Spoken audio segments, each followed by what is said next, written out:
Hello and welcome to A Note for God. This is episode 18. I am so glad you are listening. Don't forget to follow me on Instagram at A Note for God and visit my site at anoteforgod.com. This podcast is already on iTunes, Stitcher, Spotify, and YouTube. And I love uploading the audio to YouTube because I think like everybody and kids use YouTube. But if you use Stitcher, Spotify, thank you so much. I also uploaded to Buzzsprout, my favorite platform as well. Let's get started on today's episode. It is titled Aftermath of Divorce Part 2.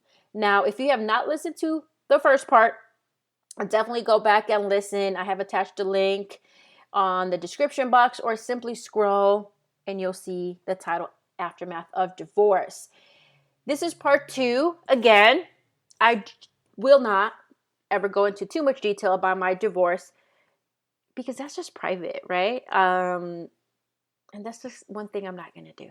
But what I will do is go into detail of how and I think most women are affected after divorce, right? Because I think those feelings are universal. And talking about private things, we're not here for that, right? Maybe one day, but it's not going to be today. All right, so let's really talk about the aftermath of divorce. In the first episode, I really talked about just that transition, like the reality, sitting there. I recorded that podcast about 3 months ago. So, right, this is 3 months later. And what have I learned? What have I been through, right? One of the things I feel a lot of people do not talk about after they get divorced is the emotion that it comes with it, right? You can be fine one day and then the next day it just hits you, right? And that's what happened to me one day as I was just watching TV, you guys. I was just watching TV, enjoying, I don't even know, probably some recipe show on YouTube, my favorite thing to do when the kids are sleeping. And it just hit me. Like this wave of emotions hit me. It was like sad. And I'm not very much to be emotional. I don't like to be emotional, but God will work on that. And I felt like, why? And I was talking to God, like, why is this hitting me again, right? Why is this hitting me when I assumed or I thought I was over it, right? But God was like, but you cannot be over it because you really haven't coped with it, right? You were on autopilot for so long that now that you are kind of day by day with your kids enjoying them, now you have that time to cope with the emotions. And I was like, wow, right? Because when you're on autopilot, I always feel like you have no time. Well, I'm speaking from my personal experience, no time for emotions, no time to sit there and weep and wallow. And it's like autopilot. We got to get things done, solution, problem, solution, move on, right? Problem, solution, move on. When you are no longer living like that, which can be so tiring, exhausting, you are now able to sit with your emotions. A lot of people, including myself, don't like to sit with emotions, but we have to, right? We really have to. And immediately, as I was sitting in those emotions, I thought, well, it's okay to have an emotional moment, right? Because God, I've heard people, I don't know, on social media, gurus, whatever they want to call themselves, you can have an emotional moment, but not an emotional day or week. And God was like, it says who? Why? You're just gonna get over it over 5 minutes? This is not a 5-minute issue. And that's when it dawned on me, right? For so long, I thought that if I would give it a moment, meaning like 5 minutes, 10 minutes, 20 minutes, then I could move on and be over. But that's just covering. That's just pausing it. And God was like, if you need a whole day to be sad, be sad. If you need a whole week to sort out your emotions, if you need a whole month, who said you just needed 5 to 10 minutes and then you get over it? He's like, And then I was like, you're so right. You're so right. And for so long, I did think like with anything, whether it was my divorce, feelings, whatever, just give it 5, 10 minutes. Don't just have a bad moment, but don't have a bad day, right? That was me. Maybe it is you. And that was me until that day in the middle of the night when I was watching those videos that it hit me. God was like, if it's okay, right? It's okay if you're not feeling good a whole day. It's okay, right? Because you still have to cope with those emotions. You still have to filter them out and see and plan what's next for you, right? And after that night, I messaged one of my friends and I was like, I don't know why this just hit me yesterday at night. I don't know why. I thought I was over it. And I was saying, she's like, you're clearly not over it because it's a process. It's going to take time. Everything is going to take time. And then I was able to realize that although I'm okay with the decision, those emotions are going to creep up. They may not creep up as much anymore, or they will go down, but I also have to do something, right, to kind of break those ties, which brings me to soul ties. I don't know if you've heard of soul ties. If you have not, please, please, please look it up. Beverly Tucker is amazing that talks about soul ties.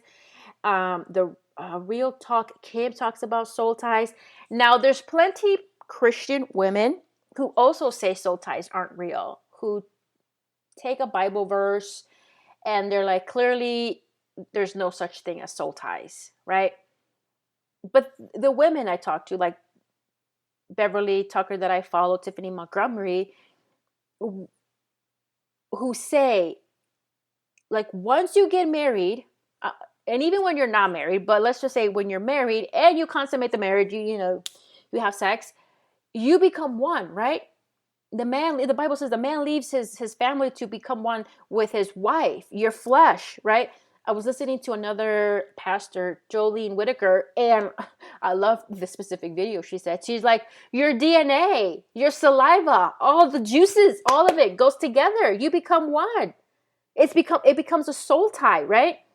So one of the things, if you are divorced, and I'm not talking too much about, when sexual feelings arise, because I think after a point you're mourning more the divorce, you're mourning the whole process. You have these mixed emotions, right? And that is where the soul ties, because for me, for example, I spent about 13 years with my ex, and I don't know how long you've been, if you were divorced with your ex, you became one during that time, right? So it's only fair for you to break those soul ties, right? Break those soul ties. And you might say, like, how do I do that? I have no idea. You get deliverance. Beverly Tucker has a deliverance manual, and a couple of the pages there are talk about soul ties. And you're basically just breaking ties with your ex-husband. Reason is called soul ties, right? And little by little by little, and like Tiffany, one of the girls I follow on social media, says, you're bringing your fragments, your soul fragments back to you, right? So now you become whole, because part of what people don't talk about as you are divorced is, for a period of time, you don't feel whole. For a period of time, you feel like you've lost something, right? Someone. And essentially you have, because that ex-husband, your friend, your best friend, right? You marry this person, you were with this person for so long, and now they're not with you. They're not with you 24/7. They're not like you're texting them back and forth, right? So your mind, your body is trying to adjust to no longer having that person access 24/7. That person is no longer in your house. That person is no longer in your bed. And that takes time. I have been on social media for a long time, right? And I think most of us have. And what I've noticed is that not a lot of people talk about divorce. You may hear like, oh, my divorce is final or getting divorced, but nobody really talks about the heartbreak of being divorced, the transition, right? Because it's not as easy. It's not like, here, I signed the papers, moving on, right? I don't really know anybody who's moved that fast or quick. Like, hey, it wasn't a big deal. Because it is. It is a big deal. It is a process. You have to kind of sit there and say whether you whatever emotions you have, right? I'm not good enough, wasn't good enough, it didn't work out, I wasn't worth fighting for, I didn't do hard work, whatever, right? Going back and forth. And you, I feel, you just can't jump into another relationship. You just can't 3, 4, 5, 7 months, even a year later, be like, okay, let's go on. I feel you truly need to heal after a divorce. Definitely do deliverance. Definitely do the breaking of soul ties, spending time with God. And if you want a man of God, a kingdom marriage, like the Bible states, and if you did not have that before, listen to me. If you did not have a kingdom marriage, did not have a man of God, a husband who went with you to church, read the Bible with you, prayed, fasted, if you did not have none of that, and now you want it because you know that is basically how God wants it, then you should not settle. You should sit with God and ask God to bring that man of God to you. You don't go seeking out for him. You don't go say, maybe he's it, or he doesn't fit all the boxes, but he'll check them after he's with me. No, right? You need, and I remember one of my friends on one of the messenger said, I need God for you to send me a healed man. But I'm not going to say her name because I didn't ask permission for her name. But when she said that, I was like, wow, wow, wow, wow. Because I was midst of my divorce, aftermath, and emotions and all this stuff.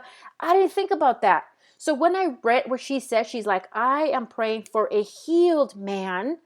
My goodness, that hit different. I was like, yes, ma'am. Let me get me a healed man of all his past, a godly man, right? And in order to get that, you have to heal, right? I'm not going to tell you how long it's going to take you to heal. That's for you and God to have that discussion. But one thing I would never want you to do is rush. Oh, I have to be healed by, March of 2022. Like, no, don't rush yourself. Don't put yourself on a timeline because, man, that's going to be difficult when you don't accomplish that, right? It's going to be very difficult. Definitely take time with God to heal. Don't rush to a relationship. Don't rush to dating. Do all this stuff until you are healed. Because sometimes what we do is that we run to other relationships. We run to dating to hide our emotions, to not cope with your emotions. And then you're going to be like myself, sitting there watching, I don't even know what kind of recipe video it was. It's going to hit you and you're going to have to cope with it, right? You're going to have to cope with those emotions. Sit with God and definitely have him just deal with your heart. And it's okay to have a not so good day, maybe a not so good week, right? But I think when people hear, oh, you don't have a good week, like you were miserable the whole day and the whole week, I'm not saying that. Maybe in the morning you're not feeling great and you catch it and then you start doing other stuff, right? Go for a walk, go for a workout. Maybe just that day, that week, you weren't feeling right. And that's fine. Again, because it takes time to heal. Like I said a little bit before, I was a firm believer of you're just going to have a bad moment, but don't have a bad day. Until God was like, and who told you you cannot take a whole day just to heal? Who told you you can't take a whole day to not be okay? Right? I understand what they're saying, like, don't have a bad moment, but don't let it go the whole day. I understand that, right? But there's a lot of problems that I'm sorry that you just can't deal in a moment. Maybe in that moment, I have to deal with the emotions of crying or, I don't know, being upset for that moment. But then the rest of the day, I might find ways to cope with those emotions, right? Because when you don't cope, you don't heal, right? And if you're giving yourself a timeline of, all right, I have my 10 minutes of crying, I'm done. You may be done crying, but your heart is still needs to process and still needs to heal, right? So I just find it so fascinating how so many people, and I find it fascinating because I'm divorced now, how so many people don't talk about it and talk about divorce as I got new shoes, I went grocery shopping, I got divorced. What did you say? And it's not that. There's so much healing to it. And one of my friends sent me, I think it was Instagram, a quote or something. Oh, no, it was a reel on Instagram. And I saw it and I was like, okay, this makes sense. So I usually click on the profile because I'm a little nosy like that. And he's a divorce coach. And I was like, I didn't even know there was such a thing as a divorce coach, right? But it made me realize, again, it confirmed we need time to heal. We need time to process, you know, especially if you have kids. Especially if you have kids, you still have to see this person, right? Every single day or every other day or whatever your custody arrangements are. You still have to see this person, right? So you're going from husband to wife to now ex-husband, wife, mom, dad, co-parenting. It takes time for the mind, the heart to process that, right? It all takes time. And it's okay. It's okay to take time to process, right? Because even if you got divorced yesterday or 3 months ago or 6 months ago or a year ago, you're still healing, right? You're still healing from that. I tried to look this up, but I didn't because I wanted to look it up before I said it. But I heard a pastor many, many years ago say that divorce is like dying over and over. He said, because when somebody passes away, your mind, heart, body, everything eventually process that person is never going to come back, right? Eventually, yes, you go through grieving, but you process it. I'm never going to see that person. And he said, but with divorce, you're still seeing that person, especially if you have young kids.